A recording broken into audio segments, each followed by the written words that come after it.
عمران خان نے حکومت کے ساتھ مذاکرات کا راستہ کھولنے کے بعد سول نافرمانی کی تحریک 1 جنوری تک مؤخر کر دی ہے، لیکن ابھی تک مذاکراتی عمل شروع ہی نہیں ہوا ہے۔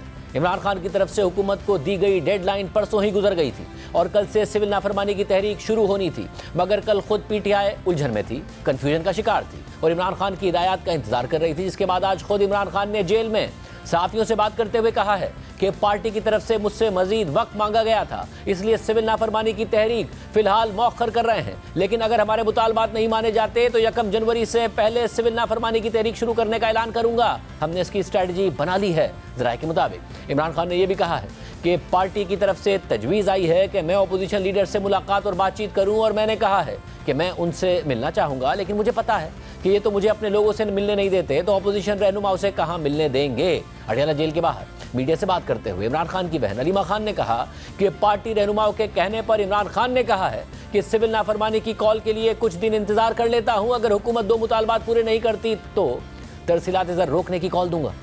وہاں سے کالیں آنا شروع ہو گئی ہیں کہ آپ کیوں نہیں شروع کر رہے، ہم روک رہے ہیں اپنی ریمیٹنسز۔ تو ان کے پارٹی والوں نے کہا کہ معیشت کو بہت زیادہ اثر ہوگا اس کے اوپر، تو آپ تھوڑے دن رک جائیں۔ تو عمران خان نے یہ کہا ہے کہ ٹھیک ہے، مجھے ملک کی پھر بھی فکر ہے، میں تھوڑے دن انتظار کر لیتا ہوں، یہ 2 مطالبات پورے کر دیں حکومت، یہی کہہ کر انہوں نے اپنے پارٹی والوں کو بھیجا ہے۔ حکومت کی طرف ہی بھیجا ہوگا کیونکہ حکومت یہ کہہ رہی ہوگی نہ کریں، تو حکومت کی طرف بھیجا 2 مطالبات یہ پورے کر لیں، نہیں تو عمران خان نے کہا ہے اگر یہ 2 مطالبات پورے نہیں ہوتے تو میں بالکل ریمیٹنسز روکنے کی کال دوں گا۔ بیچوک احتجاج میں ناکامی کے بعد تحریک انصاف اور عمران خان کا حکومت کے حوالے سے مختلف رویہ سامنے آ رہا ہے۔ پی ٹی آئی پہلی دفعہ حکومت سے بات کرنے کے لیے آمادہ ہے، قیادت کے لہجے میں نرمی نظر آ رہی ہے، بار بار مذاکرات کی خواہش کا اظہار کیا جا رہا ہے، ڈیڈ لائن گزرنے کے باوجود اپنی دھمکی پر عمل نہیں کیا گیا، یہاں تک کہ اس بار مذاکرات کے لیے پی ٹی آئی کے مطالبات بھی وہ نہیں ہیں جس پر پی ٹی آئی اتنے عرصے تک بازد تھی۔ عمران خان نے جو 2 مطالبات سامنے رکھے ہیں اس میں 9 مئی اور 26 نومبر کے واقعات کی جوڈیشل انکوائری اور سیاسی قیدیوں کی رہائی کے مطالبات ہیں، مگر مینڈیٹ کی واپسی اور انتخابی دھاندلی کی تحقیقات جیسے سخت مطالبات سامنے ہی نہیں رکھے گئے۔ آج قومی اسمبلی کا اجلاس بھی مذاکرات کے موضوع کے گرد گھومتا نظر آیا۔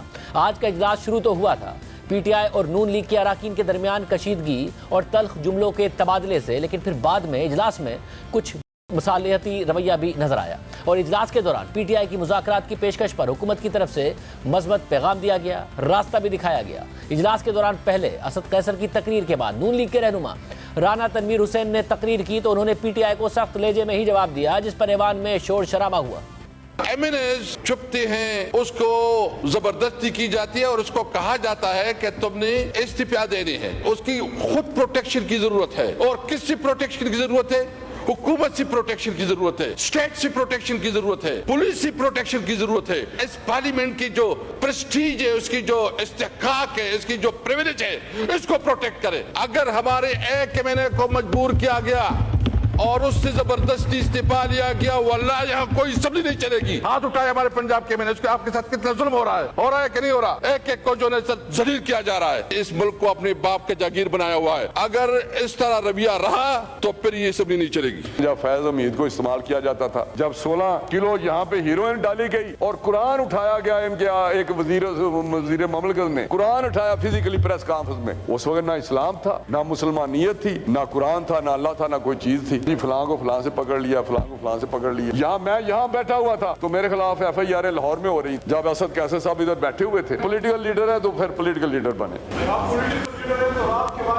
علی محمد خان کو کراس ٹاک کی ہے، آپ چیمپئن مت بنے، آپ جمہوریت کے چیمپئن مت بنے۔ جتنا جمہوریت کو نقصان ان لوگوں نے پہنچایا ہے، جتنا پاکستان کو ان لوگوں نے پہنچایا نقصان، آج پاکستان جس حالت میں ہے ان لوگوں کی وجہ سے ہے۔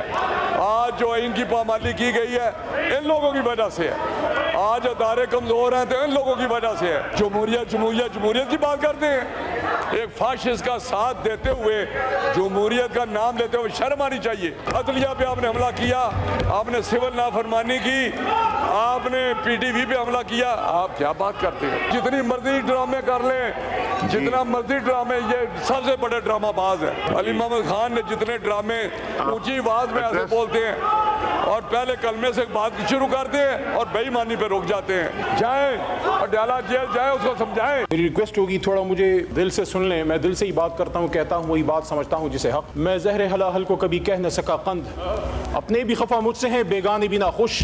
کہتا ہوں وہی بات, سمجھتا ہوں جسے حق. اور یہ کبھی آپ خان صاحب سے پوچھیے گا کہ خان صاحب کے نزدیک جا کے ان کو سچی بات کون کرتا ہے. اسمبلی میں تلخ جملوں کے تبادلے کے بعد شیر عبد المربت نے تقریر کرتے ہوئے کہا کہ ہمارے بیچ بات کرنے کے لیے فرشتے تو نہیں آئیں گے. کیا یہ ممکن نہیں ہے کہ ہم ایوان کی کمیٹی بنا کر بیٹھ جائیں؟ خواجہ آصف کا بڑا احترام ہے لیکن ان کی زبان بھی آگ اگلتی ہے. ماحول اس طرح بنا ہوتا ہے جیسے کئی سوتنے آپس میں لڑ رہی ہے. ہر وقت تانے, ہر وقت تنقید. میڈیا روز کہتا ہے مذاکرات ہو رہے ہیں. یہاں سے کبھی بات آتی ہے کہ ہم تو مذاکرات کر ہی نہیں رہے ہیں. یہاں پہ بھی ہماری طرف سے بھی کہتے ہیں کہ جی مذاکرات نہیں ہوتے ہیں. عموماً میری ذاتی رائے ہے جھوٹ بولا جاتا ہے قوم کے ساتھ. کوئی بھی مذاکرات تب تک کامیاب ہو ہی نہیں سکتے ہیں جب تک سیاسی قوتیں ایک ٹیبل پہ بیٹھ کے وہ ٹی او آرز ڈسکس ہی نہ کریں اور ان ٹی او آرز کو لے کے پھر اسٹیبلشمنٹ سے بھی بات کریں. لیکن پوری قوم کی نظریں اس ایوان کی طرف ہیں. یعنی فرشتے تو نہیں آئیں گے ہمارے بیچ بات کرنے کے لیے. کیا یہ ممکن نہیں ہے کہ ہم اس ایوان کی کوئی کمیٹی بنا دیں, بیٹھ جائیں؟ اتنے بڑے لوگ سیاسی, خواجہ آصف صاحب موجود ہیں اور بڑا احترام ہے میرے دل میں, لیکن ان کی زبان بھی آگ اگلتی ہے. اس پر خواجہ آصف نے شیر افضل مروت کو جواب دیتے ہوئے کہا کہ میری زبان میں بھی شیرینی نہیں ہے. یہ سبحان اللہ کہیں گے تو میں بھی سبحان اللہ کہہ دوں گا. منفی بات کا جواب منفی ہی آئے گا. اس کے بعد رانا ثناء اللہ نے شیر افضل مروت کو جواب دیتے ہوئے کہا کہ آپ کی کمیٹی اسپیکر کی کمیٹی کے پاس جائے اور ان سے کہے کہ ہم مذاکرات کے لیے سیریس ہیں. پھر ہم اسپیکر سے کہیں گے کہ وہ یہ معاملہ وزیر اعظم سے ڈسکس کریں. بھائی نے میرے متعلق کہا کہ میری زبان بھی آگ اگلتی ہے. کچھ ٹھیک کہا, میری زبان میں بھی کوئی شیرینی نہیں ہے. شیرینی جو ہے اسی طرح آتی ہے. یہ سبحان اللہ کہیں گے, میں بھی سبحان اللہ کہہ دوں. یہ کوئی اور کو منفی بات کریں گے تو اس کا منفی جواب ہی آئے گا. مذاکرات کی کوئی باضابطہ کوئی شروعات جو ہے نہیں کی گئی. یہ گن پوائنٹ کے اوپر تو مذاکرات نہیں ہو سکتے کہ آپ بار بار اسلام آباد پہ حملہ کریں, 7 کال دیں سول نافرمانی کی اور اس کے بعد کے مذاکرات بھی ہونے ہیں. آپ سول نافرمانی کی آپ نے بندوق تانی ہوئی ہے. میرا خیال ہے لیٹس کراس دیٹ برج. مروت صاحب ہمیں یہ کہتے ہیں کہ جی آپ نے اس بارے میں جو ہے وہ بات نہیں کی, تو بات شاید اس طرف سے بھی جو ہے وہ نہیں ہوئی. اسپیکر کا آفس جو ہے وہ ایک غیر جانبدار آفس ہے. تو میں یہ مروت صاحب سے یہ میں ریکویسٹ کرتا ہوں, جو آپ کی کمیٹی ہے آپ ان سے جا کے یہ کہیں کہ جی یہ کمیٹی ہے اور ہم اس میں سیریس ہیں اور ہم بات کرنا چاہتے ہیں, پولیٹیکل ڈائلاگ کرنا چاہتے ہیں. اصل بات پولیٹیکل ڈائلاگ کی ہے. تو مجھے یہ یقین ہے اور ہم اس بات کی کوشش بھی کریں گے, خواجہ صاحب کو بھی ساتھ لیں گے اور ہم اسپیکر صاحب سے یہ کہیں گے کہ وہ یہ معاملہ جو ہے وہ پرائم منسٹر سے ڈسکس کریں, گورنمنٹ سے ڈسکس کریں, الائز پارٹی سے ڈسکس کریں. اجلاس کے دوران مولانا فضل الرحمان نے مدارس بل پر حکومت کو تنقید کا نشانہ بنایا اور کہا کہ مدارس بل پر ہماری بات نہ مانی گئی تو فیصلہ ایوان میں نہیں میدان میں ہوگا. پہلے ہم نے اپنا جماعت کا موقف دیا تھا, اب تمام تر تنظیمات مدارس دینیہ نے رات کو میٹنگ کر کے ایک واضح موقف دے دیا ہے کہ یہ ایکٹ ہے اور ہم اس کو ایکٹ تسلیم کرتے ہیں اور نوٹیفیکیشن کا مطالبہ کر رہے ہیں. یہ جو کہا جاتا ہے جوائنٹ سیشن بلایا جائے گا اور امینڈڈ جو ہے وہاں سے, کوئی امینڈڈ ہم قبول نہیں کریں گے. اگر اس سے آگے پیچھے معاملہ گیا تو یقیناً پھر ایوان نہیں میدان میں. ندیر طارق صاحب جو ہیں اس بارے میں بڑے مشتاق ہیں, کوئی نہ کوئی تعویل اب بنا کر پیش کر دیں گے. سو یہ تعویلیں نہیں چلیں گی. اب ہم بھی اسی مدرسے سے پڑھے ہوئے ہیں, میں نے بھی اسی مدرسے اسی ہاؤس کے اندر 40 سال گزارے ہیں. آپ مجھ سے جونیئر ہیں. جب اسپیکر صاحب نے ان کو ایک آئینی شک کا حوالہ دے کر لکھا کہ اس پر جوائنٹ سیشن بلانے کی ضرورت نہیں اور میں نے وہ غلطی سیدھی کر لی ہے اور آپ کو بھیج رہا ہوں, اس کے بعد نہ صدر نے یہ کہا کہ نہیں آپ کی یہ وضاحت کافی نہیں ہے, نہیں صدر نے یہ کہا کہ نہیں جوائنٹ سیشن بلاؤ. جب اس نے کوئی اس پر اعتراض ہی نہیں کیا, اس پر کوئی پریس ہی نہیں کیا, اس کو دباؤ ہی نہیں ڈالا, تو بات یہاں مکمل ہو گئی ہے. اس کے بعد جب وہ دوسرے 8 اعتراضات بھیجتا ہے تو وہ ٹائم بعد گزر چکا ہے ان کا. اس کے بعد وہ سرے سے وہ اعتراض ہے ہی نہیں. مولانا فضل الرحمان کو جواب دیتے ہوئے وزیر قانون اعظم نذیر تارڑ نے بل پر حکومت کی قانونی پوزیشن واضح کی. آپ نے مولانا جو باتیں کی سر تسلیم خام، آئین کا آرٹیکل 75 کا پارٹ 2 یہ کہتا ہے کہ جب صدر صاحب بل ریٹرن کر دیں گے مجلس شورا کو تو پھر اس کو جوائنٹ سیٹنگ میں رکھ دیں گے، اور جوائنٹ سیٹنگ موقع پہ موجود جو میجورٹی ہے اس کے مطابق اس بل کو پاس کر دے گی۔ جب مشترکہ اجلاس اس بل کو پاس کر دے امینڈمنٹس کے ساتھ یا وداؤٹ امینڈمنٹس تو پھر وہ واپس ارسال ہو جاتا ہے صدر مملکت کو۔ یہاں پہ آپ کی بات درست ہے، اس صورت میں صدر مملکت کا دوبارہ اعتراض کا یا نہ کرنے کا اختیار ختم ہو جاتا ہے، اور وہ 10 دن کے اندر اندر اس کو یا سینڈ کر دیں گے، 11ویں دن وہ بل جو ہے وہ قانون کی شکل اختیار کر لے گا۔ ہم مل بیٹھ کے انشاءاللہ العزیز دونوں صورتوں میں وزیر اعظم صاحب کا یہ پیغام ہے کہ ہم حاضر ہیں، اگر قانونی طور پہ یہ اسی شکل میں نکل سکتا ہے تو سر آنکھوں پہ، لیکن کیونکہ یہ آئین کے تحت لیجسلیشن ہوتی ہے، ان پہ چیلنجز بھی آتے ہیں، اس لیے اس کو اچھی طرح دیکھ لیا جائے۔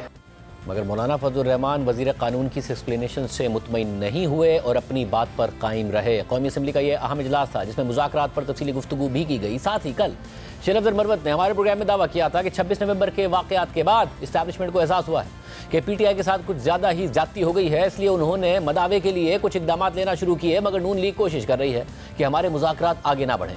مگر 26 نومبر کو پی ٹی آئی کے احتجاج کے بعد فوجی قیادت کا جو موقف سامنے آ رہا ہے اس سے اس موقف کے برعکس تاثر مل رہا ہے۔ پہلے فارمیشن کمانڈرز کی کانفرنس کا سخت اعلامیہ سامنے آیا، جبکہ کل بھی ایک اعلیٰ سطح اجلاس میں 26 نومبر کے واقعات پر ڈسکشن کی خبر سامنے آئی ہے۔ سید عرفان رضا کی خبر کے مطابق کل وزیر اعظم شہباز شریف اور army chief general Asim Munir کی اہم سیکیورٹی خدشات پر میٹنگ ہوئی ہے، جس میں پی ٹی آئی کے اسلام آباد میں حالیہ احتجاج کا معاملہ بھی شامل تھا۔ خبر کے مطابق حکومت نے تو میڈیا کے ساتھ اس میٹنگ کی تفصیلات شیئر نہیں کی، لیکن اس میٹنگ سے آگاہ ایک ذرائع نے بتایا کہ میٹنگ میں ڈی چوک احتجاج پر بات کی گئی اور اس عزم کا اظہار کیا گیا کہ وائلنس اور قانون نافذ کرنے والے اہلکاروں کے قتل میں ملوث کسی بھی شخص کو نہیں چھوڑا جائے گا۔ ساتھ ہی یہ فیصلہ کیا گیا کہ سیکیورٹی اہلکاروں کو قتل کرنے والوں اور ریاستی پراپرٹی کو تباہ کرنے والوں کے ساتھ نرمی نہیں برتی جائے گی۔ خبر کے مطابق میٹنگ میں اعلیٰ سیکیورٹی آفیشلز نے بھی شرکت کی، جس میں دہشت گردی میں اضافہ، خاص طور پر خیبر پختونخوا اور بلوچستان کی صورتحال پر بھی بات کی گئی۔ اس کے علاوہ حکومت کی طرف سے عمران خان کو رہا نہ کرنے کی صورت میں وزیر اعلیٰ خیبر پختونخوا یمین گنڈا پور کی طرف سے اسلام آباد کی طرف ایک اور احتجاجی مارچ کی دھمکی کا بھی میٹنگ میں جائزہ لیا گیا۔ دوسری جانب عمران خان اور بشرا بی بی کے خلاف 190 ملین پاؤنڈ کیس اختتام کی طرف بڑھ رہا ہے۔ آج نیب کے وکیل نے حتمی دلائل مکمل کر لیے ہیں اور اب کل سے عمران خان اور بشرا بی بی کے وکلاء کی جانب سے حتمی دلائل کا آغاز کیا جائے گا۔ اس پوری صورتحال پر بات کریں گے۔ پہلے عمران خان کے وکیل فیصل چودھری سے، جن کی آج جیل میں عمران خان سے ملاقات ہوئی ہے، کیونکہ بہت ساری قیاس آرائیاں کی جا رہی ہیں۔ عمران خان قیادت سے خوش نہیں ہیں، مذاکرات کے حوالے سے انہوں نے گو اہیڈ دیا ہے یا نہیں دیا ہے، اگر کمیٹی بنا دی ہے تو پھر کمیٹی کو ٹاسک کیا دیا